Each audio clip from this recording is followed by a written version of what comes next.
Elle arrive de la mer. Elle arrive de la mer et longe la lande de terre. Dès que le jour décline, la brume envahit peu à peu le fjord. C'est toujours ainsi en été.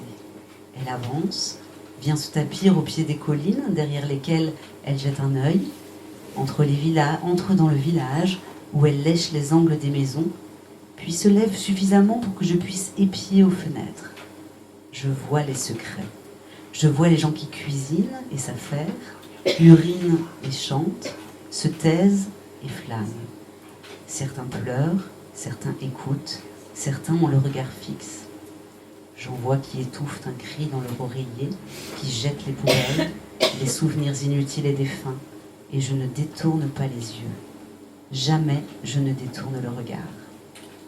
Donc ce soir nous recevons Gudmundur Andri Thorsson, je prononce à peu près à la française.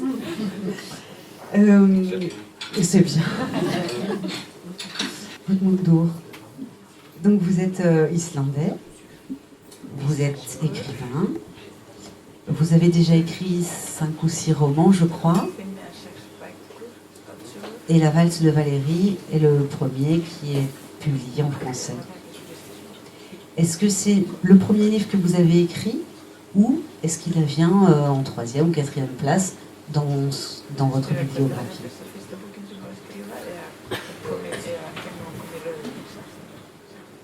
Nei, þetta ekki fyrsta bókin sem ég skrifaði. Ég orðinn 58 ár. Ce n'est pas le premier livre que j'ai écrit, j'ai déjà 58 ans. Og ég hef skrifað nokkuð margar bækur, ég held að það séu 8. Je crois que j'ai écrit 8 livres en tout. Þær hafa ekkert verið þýddar svona eiginlega, ein og ein, en ekki mikið. Á þýsku eitthvað smá. Mes livres n'ont pas été beaucoup traduits, une par-ci par-là, essentiellement en allemand. Eins og gerðist eitthvað með þessa bók þegar hún kom út. Et il s'est passé quelque chose avec ce livre-là, quand il est sorti. Ég var alveg sáttur við það að enginn hefði áhuga á mínum bókum í útlöndum. Ég ákvað bara að útlendingar vissu ekkert bókum. Je m'étais complètement réconciliée avec l'idée que les étrangers ne s'intéressaient pas à mes livres. Alors je m'étais dit que les étrangers ne comprenaient rien à la littérature. En það leyti sem ég var að skrifa þessa bók dó faðir minn. Mais à peu près à l'époque où j'étais en train d'écrire ce livre-là, j'ai perdu mon père.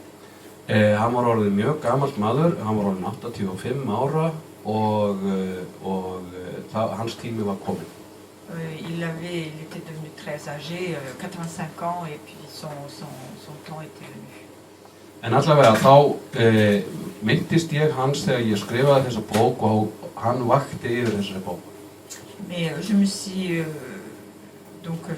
souvenu, j'ai pensé à lui quand j'ai écrit ce livre, et il a veillé dessus. Il a veillé sur son livre.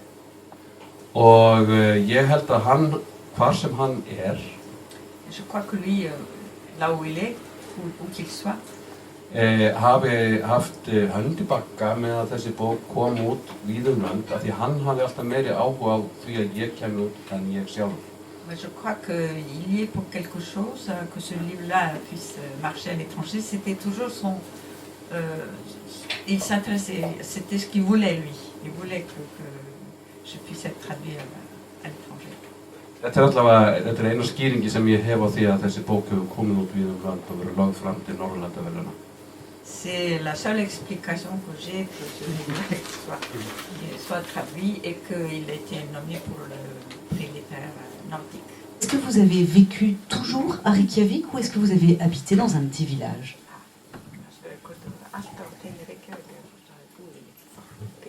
Það þannig á Íslandi að þegar maður unglingur þá vinnur maður og maður í menntaskóla, þá vinnur maður á sumrin við alls konar vinnu.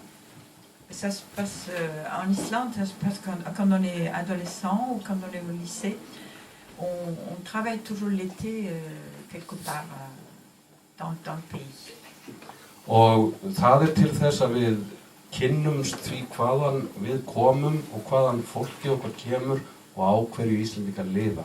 C'est pour qu'on qu'on sache un peu d'où on vient, comment les Islandais vivent, de quoi nous vivons. Og það líka hugsað til þess að byggja upp vöðva og láta okkur fá fullt af pening. Ah oui, c'est aussi un petit peu pour disons, le rendre plus solide, qu'on ait du muscle et puis qu'on gagne un peu d'argent. Og ég vann á 3 stöðum þegar ég var unglingur í 3 þorpum á Íslandi, í fiski. Et moi, j'ai travaillé, quand j'étais jeune, j'ai travaillé dans 3 villages différents, dans le poisson. Svo kom maður heim á haustin með fullt af peningum og eyddi því strax. Et puis on rentrait chez soi à l'automne avec plein d'argent et qu'on dépensait tout de suite. Mér langaði til að skrifa Ísland vegna þess að þegar ég skrifaði þessa bók var nýbúið að vera hrun á Íslandi. J'avais envie d'écrire sur l'Islande parce qu'au moment où j'ai écrit ce livre, il venait de se passer ce qu'on appelle la crise en Islande, l'écroulement de l'économie en fait. Mér langaði að búa til eitthvað fallegt handa Íslendingum og segja við á þetta eigum við.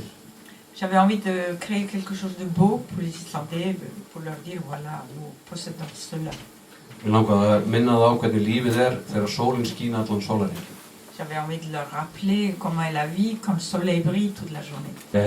Og mér langaði til þess að minna fólk líka á að við eigum okkar harmoníu á Íslandi. J'avais envie aussi de rappeler aux gens que nous avons notre harmonie en Islande. Og þessa harmoníu finnum við til dæmis og ekki síst í kórum. Et cette harmonie, on la ressent peut-être le plus dans les chorales. Og þess vegna fjallar þessi bók kórin í þorpinu sem að eiginlega allir eru í. Oui, et c'est pourquoi dans ce livre-là, presque tous les habitants du village sont dans la chorale. Pour ceux qui n'auraient pas lu le livre, hein, effectivement, donc je demandais à Gudmundur s'il avait vécu dans un village, puisque la valse de Valérie se passe dans un petit village, 1 millier d'âmes. Et en fait, ça se passe un vendredi 24 juin, donc il fait beau, il est 16h30. Et à ce moment-là, donc à 16h30, ce vendredi 24 juin, passe dans le village à vélo une jeune femme qui s'appelle Kata la chorale. Et c'est la jeune femme qui va diriger la chorale le soir même. Et donc, le sous-titre du livre, c'est La valse de Valérie, histoire enchevêtrée. Et effectivement, on suit 16 personnages qui chacun nous parle. Donc, on est vraiment avec eux dans chaque chapitre. Et nous parlent soit de ce qu'ils ont déjà vécu dans le village, soit de ce qu'ils projettent de vivre le soir même, par exemple, ou soit de ce qu'ils vivent à ce moment-là.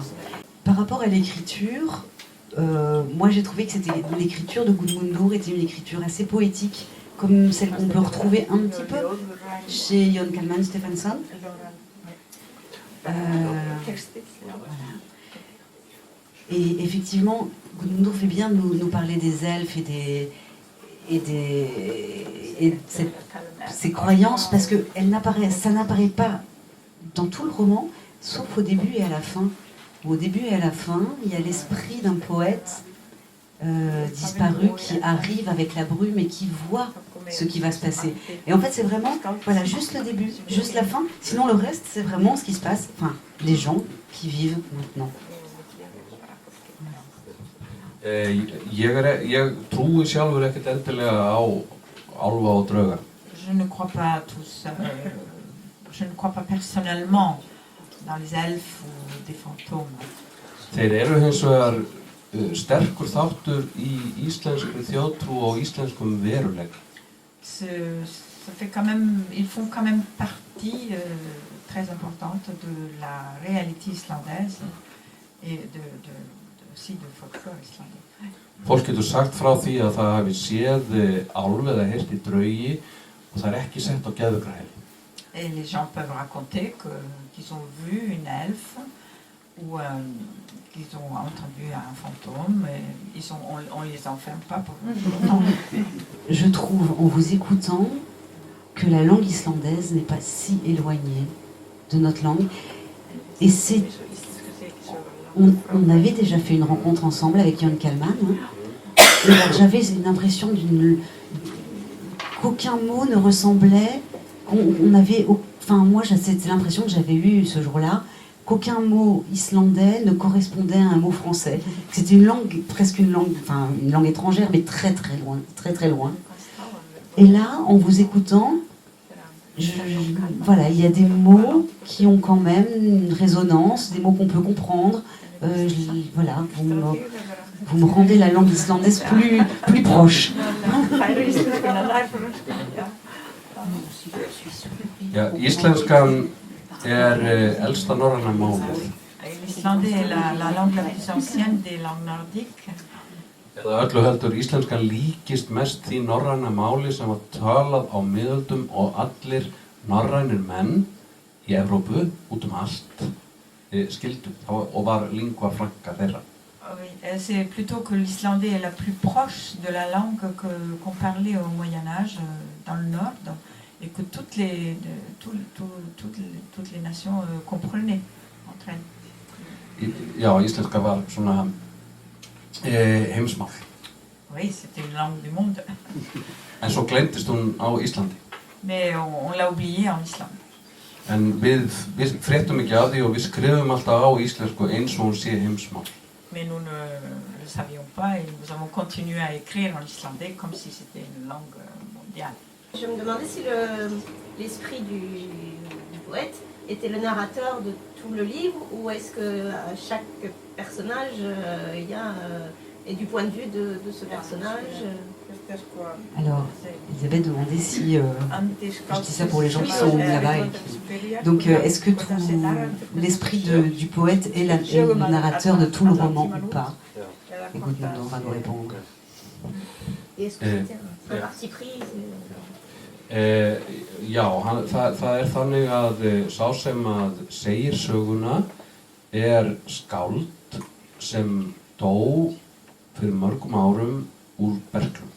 Oui, c'est lui qui raconte l'histoire, enfin, le narrateur.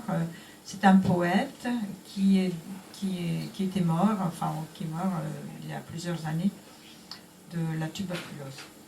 Og hann eigrar þorpið alla daga og fer inn í húsin og inn í hugskot fólks. Et il se promène dans le village tous les jours. Il rentre dans les maisons et dans l'esprit des gens. Ég held að draugar séu yfirleitt mjög forvitnir. Je crois que les fantômes sont en général très curieux. Þegar ég verð draugur þá ætla ég að gera þetta, eigra og fara inn til fólks og liggja á gluggum. Quand je serai fantôme, moi, ce que je ferai, je regarderai à la fenêtre chez les gens. En það rétt að þessi frásagnar aðferðin þannig að sá sem segir söguna vitundar miðjan þetta skáld sem að segja frá í lokin. Effectivement, c'est ce narrateur donc, du livre, qui est la conscience du livre, c'est ce poète. Il veut rajouter un petit quelque chose. Þetta þetta ekki skáldsaga og þetta ekki smásagnarsaga. C'est pas vraiment un roman, c'est pas non plus un recueil de nouvelles. Samt þetta hvort tveggja. C'est un peu les deux. Þetta smásagnarsaga sem skáldsaga. Oui, c'est un recueil de nouvelles, mais qui est un roman. Og skáldsaga sem smásagnarsaga. Ou un roman qui est un recueil de nouvelles. Hún kemur af hafi og fer inn eftir eyri. Þegar degi tekur að halla, sígur þokan hægt inn eftir firðinum eins og hún gerir ævinlega á sumrin, snuðrar kringum holtin, skimar bak við hóla, líður inn í þorpið þar sem hún sleikir húshorn og lyftir sér síðan nægilega til þess að ég geti hort inn glugga.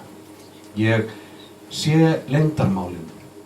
Ég sé fólkið elda og bauka, pissa, syngja, þegja og húka.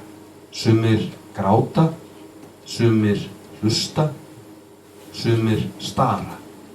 Ég sé fólkið æpa í kodda, henda rusli og ónýtum minningum og ég lít ekki undan. Ég lít aldrei undan.